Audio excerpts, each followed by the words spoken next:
Nabasa niyo ba yung title ko? Ang sabi ko, mukhang totoo na nakakalagnat ang pagngingipin. So, sa mga gusto ng kasagutan agad, oo po ang sagot ko dyan. Pero kung gusto niyo po ng kwento, kung bakit ko ba nasabi yan, tutukan niyo po yung video at tapusin niyo siya. 8 taon na po akong doktor at sa 4 na taon sa medicine proper, hanggang sa nag-training ako para maging espesyalista, wala talaga sa libro na ang pagngingipin ay konektado sa paglalagnat or vice versa. Hindi rin siya kasama sa differential diagnosis ng lagnat, lalo na sa infant or sa mga toddler. Not until I started my private practice, I see patients who were infants na naglalagnat talaga. Walang ibang sintomas kundi ang lagnat. Kaya naman gumawa ako ng vlog nito, that was last year, na nagsasabi na konektado ang paglalagnat at pagngingipin. Hindi ko siya naranasan sa panganay ko, pero naranasan ko siya sa mga iba kong pasyente. Kaya naman, ang basis ko sa vlog na yon ay yung mga research at saka yung mga article na meron daw association ang dalawang yon. Kagaya ng research na ito na nagsasabi na meron nga association ang fever and teething. Pero may mga article pa din at may mga ibang studies na kulang ang ebidensya para masabi na konektado ang teething and fever and other symptoms associated with teething like diarrhea, yung loss of appetite, marami pang iba. Pero dito tayo mag-focus sa lagnat. Kaya naman mahalagang ma-rule out muna ang ibang problem bago natin masabi na nagingipin lang si baby. Kasi baka meron pala siyang infection at nakampante tayo na nagingipin lang siya, baka mahuli po tayo sa gamutan. So sa panganay ko, hindi ko siya naranasan ever. Nung nagsisilabasan yung mga ngipin niya, wala siyang symptoms, kumakain pa rin siya, hindi siya nag-ubosipon, naglagnat, or nag-diarrhea. Si Gon, hindi rin. Nung insan siya, basta na lang lumalabas yung ngipin niya. Not until today, nung nag 2 years old siya, kawawa talaga siya. At ito na yung kwento ko about kay Gon, kung bakit ko nasabi na mukhang totoo talaga na nakakalagnat ang pagngingipin. Isang araw, nagising po kami, biglang uminit pong si Gon.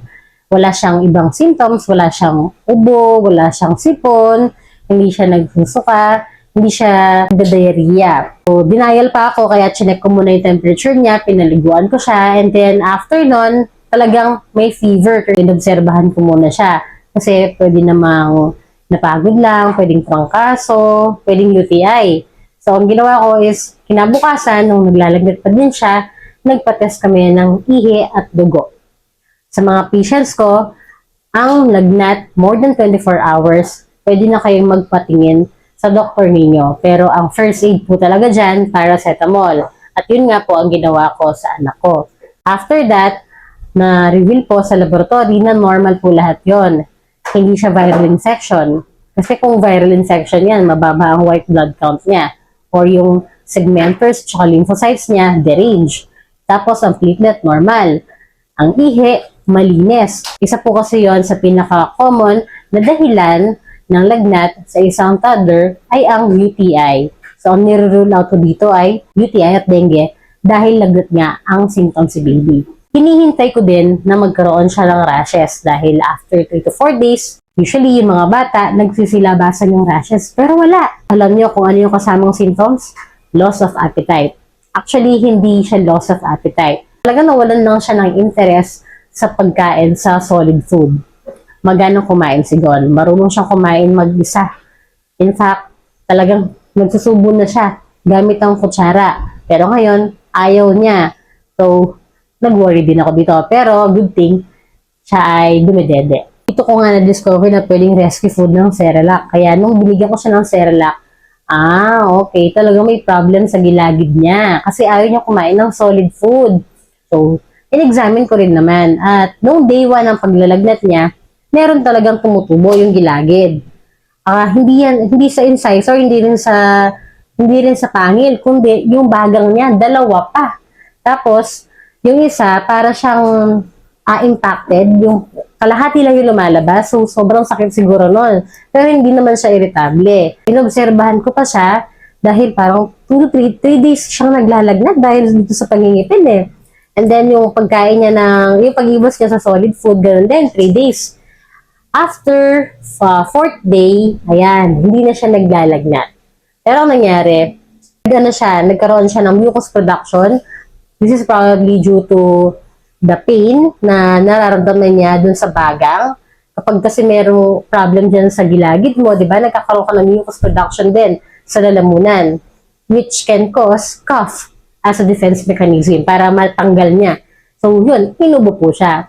But, hindi pa rin po ako nag-antibiotics kasi I believe na yung cough na yun, ay ang dahilan nun ay yung mucus production dun sa lalamunan niya kasi hindi siya sinipon at hindi na rin siya nilalagnat. So, what I give was supportive treatment, salbutamol and yung antihistamine. At syempre, para pampalakas resistensya, yung paborito nating zinc. After 5 days na wala na po yung mga symptoms ni Egon, at dun ko muna sabi na dahil talaga sa pamingiti ito. Alam niyo, ano pa yung mga instances na magsasabi na talagang nakakalagnat ang pagingipin. Dahil 2 of my cousins, ganito din. Actually, nauna siya. So, parang 3 to 4 days din siya naglalagnat. Sinabihan ako na naglalagnat siya, pero wala siyang ibang symptoms. Ang kasama lang is naglalaway at hindi rin siya kumakain ng solid food. After 4 to 5 days na wala din yung lagnat, wala naman kaming ginawa, walang antibiotics, normal din yung laboratory. So, yun yung pangalawang patient ko. Yung third patient ko naman yun na naka-admit sa hospital. Ang history nun is inubo siya at na-admit siya dahil dun sa ubo niya. Pero, meron siyang history 2 weeks prior to admission, nagkaroon din siya ng pagngingipin, symptoms ng pagngingipin, at nag-erupt talaga yung tooth niya. And then after that, inubo. So probably, yung mucus production na sinasabi ko. Naganap po ako ng article about dito at nakahanap naman ako ng article. And yun, meron talagang connection.